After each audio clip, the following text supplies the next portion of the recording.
Hello student, आज हम 10th class के एक न्यू टॉपिक कोऑर्डिनेट ज्योमेट्री जो आपकी एनसीईआरटी की बुक में चैप्टर नंबर 7 दिया गया है उसके ऊपर डिस्कस करेंगे। सर्वप्रथम हम देखेंगे कि कोऑर्डिनेट ज्योमेट्री में किन फार्मूलों का यूज़ करके आपको क्वेश्चंस को सोल्व करना है। एक छोटा सा चैप्टर है, कोई ज़्यादा आपको इसमें दिया नहीं गया है ना, ये नहीं तो बहुत डीपली चैप्टर हो सकता था ये, लेकिन बहुत सिंपल से आपको कुछ फार्मूले का यूज़ करके कुछ क्वेश्चंस को सोल्व इसमें करना है। सबसे फर्स्ट जो फार्मूले का इसमें यूज़ करेंगे हम, जिसे बोलते हैं डिस्टेंस फार्मूला। क्या होगा ये डिस्टेंस फार्मूले में, आपको दो पॉइंट कहीं भी दिए होंगे। मान लीजिए आपके पास दो पॉइंट है, एक पी है और एक क्यू है। यहाँ पे आपका पी पॉइंट है, ये क्यू पॉइंट है। इन दोनों के बीच का आपको डिस्टेंस पता करना है। मान लीजिए इसके जो कोऑर्डिनेट आपको जो दिए गए, कोऑर्डिनेट मीन से ये x1, यहाँ पे आपको x1 y1 दे दिया गया है और ये आपको x2 y2। ठीक है, इसके अंदर जो वैल्यू आपको दिखेगी, जो पहले वाली जो वैल्यू होती है x1, ये होती है एक्स कोऑर्डिनेट। इसे क्या बोलते हैं आप? X coordinate. X coordinate. और जो सेकंड नंबर पे आपकी जो y1 वैल्यू लिखी मैंने, इसको बोलते हैं आप y कोऑर्डिनेट। ठीक है, और जो वैल्यू होती है, ये पहले वाली जो वैल्यू होती है, इसी को बोला जाता है एब्सिसा। क्या बोला जाता है? एब्सिसा। ठीक है, और इसको आप बोलते हैं ऑर्डिनेट। ठीक है, इस वर्ड का भी यूज किया जा सकता है। एक्स कोऑर्डिनेट भी बोला जाता है, एब्सिसा भी बोला जाता है, वाई कोऑर्डिनेट भी बोला जाता है, ऑर्डिनेट भी बोला जाता है। तो इन दोनों के बीच का आपको डिस्टेंस पता करना है। तो डिस्टेंस फार्मूला क्या होगा आपको directly? The distance between P and Q equal to हम लिखेंगे यहाँ पर रूट के अंदर आपको लिखना है क्या? x2 में से x1, x2 माइनस के x1 का स्क्वायर प्लस y2 माइनस के y1 का स्क्वायर, यानी ये पी क्यू की वैल्यू होगी। आप इसकी सहायता से आप पी क्यू के बीच का डिस्टेंस पता कर सकते हैं। अब बात आती है कि अगर आपके पॉइंट जो दिए गए वो ओरिजिन से दिए गए, ओरिजिन मीन से देखिए यहाँ पर ये क्वाड्रेंट है, इसका कार्टेशियन प्लेन आपका ऐसा होता है। यहाँ पे क्या होता है? आपका ओरिजिन होता है, जिसे आप ओ से डिनोट करते हैं। ये आपका क्या है? एक्स एक्सिस, और ये आपका क्या है? Y axis. अब आपसे बोला जाए कि यहाँ पे एक ओरिजिन है, ओरिजिन से आपको इस पॉइंट पी का डिस्टेंस पता करना है। कौन सा पॉइंट है यहाँ पी, यानी ये डिस्टेंस आपको पता करना है। तो ये डिस्टेंस कैसे पता करेंगे? मान लीजिए अगर इसके पॉइंट आपके x और y है, तब ओरिजिन से डिस्टेंस पता करना है। तो ये ओ के जो पॉइंट होंगे, जो ओरिजिन जो होता है वो क्या होता है? 0 0 होता है। और आपके पास p क्या है? x y। तो इसके लिए आपको डायरेक्ट अगर आपको निकालना है ओ पी, तो आप लिख देंगे डायरेक्टली रूट के अंदर X square plus Y square. तो ये क्या रहेगा? ओरिजिन से डिस्टेंस। तो इस प्रकार से दो फार्मूले आपने पढ़े, दो पॉइंट्स के बीच का डिस्टेंस। अगर ओरिजिन से डिस्टेंस हो तो आप कहीं एक फार्मूला इसमें यूज करेंगे हम, सेक्शन फार्मूला। सेक्शन मीन से क्या? मान लीजिए आपको इस प्रकार से एक पॉइंट है पी और यहाँ पे है क्यू। इसको एक ये पॉइंट जहाँ पे मान लीजिए कुछ भी पी क्यू आर मान लेते हैं इसको हम। ये जो पॉइंट है इसको m1 रेशो m2 में विभाजित कर रहा है, यानी टुकड़े कर रहा है इसके। इसके आप पॉइंट मान लीजिए x1 y1, इसके कोऑर्डिनेट है आपके x2 y2। तब इसके लिए सेक्शन फार्मूला आपको लिखना है। तो सेक्शन फार्मूला क्या होता है? m1 x2 plus m2 x1 upon में m1 प्लस m2। ये जो वैल्यू रहेगी ये क्या रहेगी? आपकी एब्सिसा रहेगी, एब्सिसा। ऑर्डिनेट क्या होगा इसका? m1 y2 m2 y1 m1 plus m2। ये वैल्यू रहेगी आपकी ऑर्डिनेट। ठीक है, तो अगर आपसे कोऑर्डिनेट निकालना हो आपके सेक्शन फार्मूले की सहायता से, तो ये रहेगा आपका section formula m1 x2 plus m2 x1 m1 plus, इसी प्रकार से ये ऑर्डिनेट होता है। तो ये आपको सेक्शन फार्मूला भी पता होना चाहिए।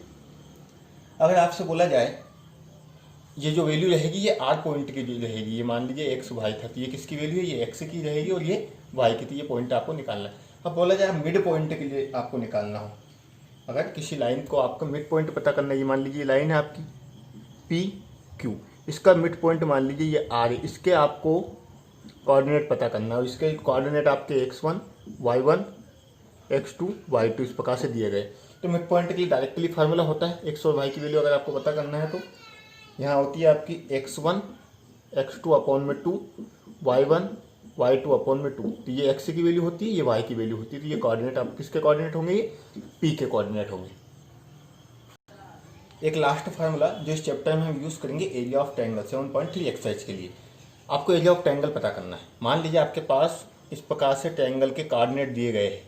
ये आपके पी क्यू आर, इसके वर्टिसेस से ये आपको x1 y1 दिया गया है, ये आपको x2 y2 और x3 y3 इस प्रकार के इसके वर्टिसेस दिए गए। तब एरिया ऑफ ट्रायंगल का फार्मूला क्या होगा? तो वह होगा 1/2 x1 y2 minus y3 x2 y3 minus के y1 x3 y1 माइनस के y2। ये आपका एरिया ऑफ ट्रायंगल। इसकी सहायता से आप एरिया ऑफ ट्रायंगल की वैल्यू पता कर सकते हैं। ये सभी फार्मूले आपकी एनसीईआरटी की बुक में दिए गए हैं, जहाँ से इन फार्मूलों को आप नोट कर सकते हैं। पहला फार्मूला जिसकी हमने डिस्टेंस फार्मूले की बात की थी, the distance between the P and Q, ये डिस्टेंस फार्मूला लिखा हुआ है। यह ओरिजिन से, the distance of A point P from origin, origin के लिए फार्मूला ये होता है। ये हमने सेक्शन फार्मूला पढ़ा, उसकी बात हो रही है। ये आपका मिड पॉइंट निकालना है, उसके लिए बात हो रही है। और ये जो लास्टली फार्मूला आपको दिख रहा है, ये किसका फार्मूला है? एरिया ऑफ ट्रायंगल का फार्मूला। यहाँ से आप इन पांचों फार्मूलों को अपनी नोटबुक में नोट कर सकते हैं। अब हम एक्सरसाइज के क्वेश्चन करने की कोशिश करते हैं। एक्सरसाइज 7.1 के क्वेश्चन नंबर फर्स्ट क्वेश्चन की हम बात करते हैं। क्या बोल रहा है वो क्वेश्चन कि find the distance between the following point. In points के बीच का आपको डिस्टेंस पता करना है। ठीक है, तो हम मान लेते हैं कि ये पहला पॉइंट आपको जो दिया गया है पी का बोल रहा है और ये क्यू के लिए। तो इस प्रकार से दो पॉइंट आपके पास, मान लीजिए ये आपका पी पॉइंट है और ये क्यू पॉइंट है। इन दोनों के बीच का डिस्टेंस पता करना है, यानी पी क्यू आपको पता करना है। हम यहाँ लिखेंगे late P coordinate 2 3 and Q are the given points, then हमें पता है अगर हमें PQ पता करना है तो मैंने अभी डिस्टेंस फार्मूला आपको बताया था। क्या होता है? x2 माइनस के x1 whole square y2 minus के y1 होल स्क्वायर, ये आपका डिस्टेंस फार्मूला होता है। देखिए आप इसमें वैल्यू, यहाँ पहली वैल्यू x की होती है, ठीक है, और सेकंड वैल्यू किसकी होती है? y की होती है। यानी पहला एक्सिस होता है, दूसरा ऑर्डिनेट होता है। x2 यानी 4 की बात कर रहा है। 4 माइनस के x1 क्या है? 2 होल स्क्वायर प्लस y2 की वैल्यू 1 है और y1 की वैल्यू कितनी है? 3 है, का होल स्क्वायर। कितना बचेगा यहाँ पर? 2। तो 2 whole square plus -2 whole square. Solve करते हैं इसको। 4 प्लस 4 कितना हो जाएगा आपका? 8। 8 के मैं फैक्टर लिख सकता हूँ क्या? 2 इंटू 2 इंटू 2, कितने? एक पेयर बाहर आ जाता है रूट के, तो आ जाएगा 2√2। तो आप देखिए पी क्यू के बीच का डिस्टेंस कितना आ गया? 2√2। क्वेश्चन नंबर फर्स्ट का सेकंड क्वेश्चन, ये आपको कोऑर्डिनेट दिए गए हैं 2 पॉइंट्स के। तो हम मान लेते हैं यहाँ भी कि let P -5 7 and Q -1 3 are the given points. तब वही निकालते हैं यहाँ पर डिस्टेंस पी क्यू मान लेंगे इसको हम किस प्रकार से? ये P रहेगा, ये Q रहेगा। इसके पॉइंट आपको दिए गए -5 7, इसके पॉइंट -1 3। तो अगर पी क्यू आपको पता करना है, डिस्टेंस पता करना है, तो फार्मूला हमें पता है। डिस्टेंस फार्मूला क्या होता है? x2 माइनस के x1 whole square y2 minus y1 whole square. रखें इनमें वैल्यू फार्मूला के अंदर हम, यानी -1 माइनस के 5 whole square plus y2 3 -7 square. ये माइनस माइनस प्लस हो जाएगा, यानी 5 में से 1 चला जाएगा, कितना बचेगा? 4 स्क्वायर। ये आपका बचेगा -4 स्क्वायर। कितना हो जाएगा? ये 16 प्लस की 16, यानी कुल मिला के ये हो गया आपका 32। इसके अगर हम फैक्टर की बात करें तो फैक्टर क्या हो सकते हैं इसके? 2 2 जा 4, 4 2 जा 8, 8 2 जा 16, 16 2 जा 32। कितने पेयर बन गए? 2 पेयर बन गए, यानी 2 इंटू 2 बाहर आ गया और √2। कुल मिला के आपके पास आंसर क्या आ गया? 4√2। यानी यहाँ पर आपकी पी क्यू का डिस्टेंस कितना आ गया? 4√2। क्वेश्चन नंबर फर्स्ट का थर्ड क्वेश्चन आपको दिया गया है। आपको डिस्टेंस पता करना है A B minus k a minus B के बीच का। तो थोड़ा डायरेक्टली करते हैं। मान लीजिए आपके पास let P a b and Q minus k a minus b are the given points. आपको पॉइंट से दिए गए, तब पी क्यू के बीच का जो डिस्टेंस रहेगा फार्मूले के अकॉर्डिंग क्या होता है हमारा, x2 माइनस के x1 whole square y2 minus y1 whole square. x2 means minus के a whole square plus minus b whole square. कितना हो गया, -2a whole square plus -2b whole square. कितना मिलेगा आपको जब आप सोल्व करेंगे, तो ये हो जाएगा आपका 4a स्क्वायर, ये हो गया आपका 4b स्क्वायर। दोनों ही जगह से कितना कॉमन ले सकते हैं आप, 4 कॉमन ले सकते हो। तो आपके पास क्या मिलेगा, a square plus b square. जब 4 रूट के बाहर आ जाएगा तो क्या बचेगा आपके पास 2, और रूट के अंदर क्या मिलेगा आपको, ए स्क्वायर प्लस बी स्क्वायर। ठीक है, तो distance between the 2 points P and Q कितना है आपके पास, 2 रूट ए स्क्वायर प्लस बी स्क्वायर। अब हम 7.1 एक्सरसाइज के क्वेश्चन नंबर सेकंड की बात करें। क्वेश्चन नंबर सेकंड आपको क्या बोलता है कि find the distance between the point 0 0 and 36 15। आपको इन दोनों पॉइंट्स के बीच का क्या पता करना है, डिस्टेंस पता करना है। Can you now find the distance between the 2 points and be discuss in the section 7.2। तो इससे हमें कोई मतलब नहीं, हमें कुल मिला के क्या करना है, डिस्टेंस पता करना है आपको 0 0 और 36 एंड 15 के बीच का। तो हमें जो पॉइंट दिए गए उसके अकॉर्डिंग हम वापस से मान लेते हैं कि लेट P 0 0। याद रखिए 0 0 हमेशा ओरिजिन होता है, इस बात का आपको ध्यान रखना है। ओरिजिन मीन्स कार्डेंट का ये मध्य बिंदु, जिसे आप क्या बोलते हैं, ओरिजिन, और इसके कोऑर्डिनेट क्या होते हैं, 0 0। Let P 0 0 and Q 36 15 are 2 given points. आपको ये पॉइंट्स दिए गए हैं, तब इन दोनों के बीच का आपको डिस्टेंस पता करना है। तो यहाँ लिख सकते हैं आप वी नाउ डेट भी लिख सकते हैं, और डायरेक्टली आप P Q equal to formula लगा सकते हैं। क्या होता है फार्मूला आपका, x2 माइनस के x1 whole square y2 minus y1 whole square. x2 means 36 minus 0 whole square 15 minus 0 whole square. क्या मिलेगा आपको, 36 whole square 15 whole square. That means 36 का स्क्वायर कितना हो जाएगा आपके पास, 1296 प्लस 15 का 225। कुल मिला के आप जब ऐड करेंगे तो आपको मिलेगा 1521, और ये आपका होता है 39 का स्क्वायर रूट। तो आपके पास पी क्यू कितना मिला, 39। क्वेश्चन नंबर थर्ड देखेंगे अब हम। लिखा हुआ है determine if the points 1 5 2 3 2 minus 11 are collinear. ये कोलिनियर क्या होता है, तो कोलिनियर के लिए मान ले हम ये जो तीनों पॉइंट आपको दिए गए हैं वो पी क्यू आर दिए गए, पी क्यू आर। ये 3 पॉइंट इस प्रकार से है आपके पास, पी क्यू आर। अब ये तीनों पॉइंट कोलिनियर कब होंगे, कोलिनियर मीन्स ये इस प्रकार से आपको शो होना चाहिए कि पी क्यू, क्यू आर और पी आर इस एक ही रेखा पर स्थित हो।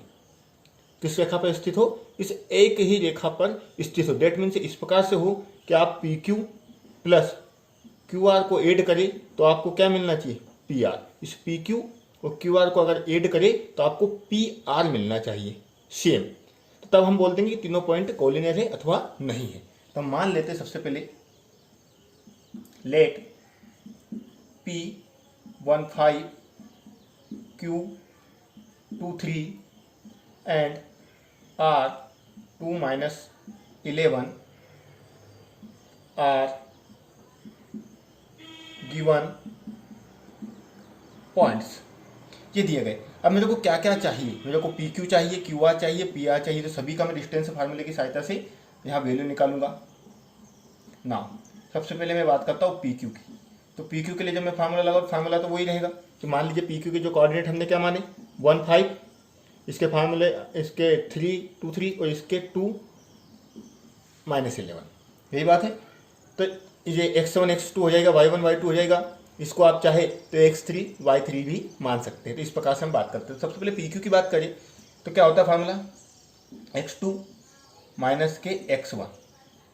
सिंपल सा याद रखना है आपको कि दूसरे वाले में से पहले वाले के कोऑर्डिनेट माइनस कर देना और कुछ नहीं। y2 माइनस के y1 स्क्वायर,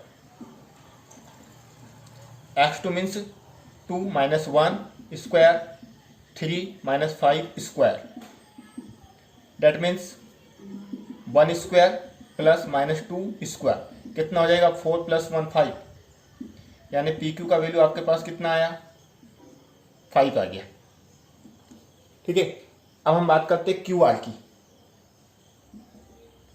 जब क्यू आर की बात करेंगे तो फार्मूला देखिए, अब इसमें इस प्रकार से लगा सकता हूँ या डायरेक्टली आप माइनस भी करते हैं, 2 - 2 यानी 11 माइनस के 3। अगर मैं फार्मूला ये अगर x3 और y3 माना है अगर हमने, तो कुल मिला के फार्मूला क्या हो जाएगा x3 और ये क्या है x2 स्क्वायर, इसी प्रकार से y3 माइनस के y2 का स्क्वायर।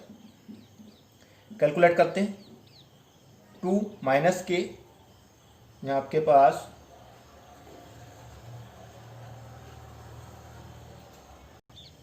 देखिए यहाँ मिस्टेक है, ये पॉइंट क्या है आपका -2 है क्वेश्चन में। तो ये हो जाएगा आपका -2 और -2 होल स्क्वायर -11 माइनस के 3 होल स्क्वायर, कितना मिलेगा यहाँ पे आपको -4 होल स्क्वायर प्लस ये आपका हो जाएगा माइनस के 14 होल स्क्वायर। कुल मिला के आपका 16 हो गया, ये आपका हो जाएगा 196। दोनों को ऐड किया कितना आ गया 212, तो ये आ गया आपका क्यू आर। अब हमें चाहिए पी आर, तो हम पी आर भी निकाल लेंगे इसी प्रकार से। अब देखिए ये x1 है, ये x3 है, ठीक है। तो x3 में से x1 माइनस करेंगे अब हम। थोड़ा सा ये ध्यान रखना है आपको फार्मूले का। अगर फार्मूला आपको नहीं जमता है तो आप डायरेक्टली भी माइनस कर सकते हैं। तो x3 माइनस के x1 whole square, y3 minus y1 whole square, क्या हो जाएगा यहाँ से आप जब वैल्यू निकालेंगे तो -2 -1 होल स्क्वायर -11 -5 होल स्क्वायर, क्या मिल जाएगा -3 होल स्क्वायर माइनस के 16 होल स्क्वायर। कुल मिला के आपको मिल गया 9 + 2 56। जब दोनों को ऐड करेंगे कितना मिलेगा आपको यहाँ पर 265। तो आपको पी क्यू मिल गया 265। अगर अब हम ऐड करके देखें यहाँ पर, ठीक है, क्या करेंगे ऐड करेंगे किस किस को, पी क्यू क्यू आर को। तो पी क्यू कितना आया √5 प्लस ये कितना आया 212, तो ये आना चाहिए कितना 265। तो आ रहा है क्या √265 आ रहा है क्या, नहीं आ रहा है। मैंने पहले ही बोला अगर ये तीनों आपस में इक्वल आ जाते हैं, P Q plus Q R equal to P R आ जाएगा, तो हम बोलेंगे कि पॉइंट से कोलियन है, वरना नहीं है। तो हम यहाँ पर लिख देंगे इस प्रकार से, क्या लिखेंगे लास्ट में यहाँ पर आप, P Q plus Q R not equal to P R, hence P Q and R are not collinear. ठीक है, आज के लिए इतना ही। नेक्स्ट लेक्चर में हम इससे आगे के क्वेश्चंस को करेंगे। Thank you.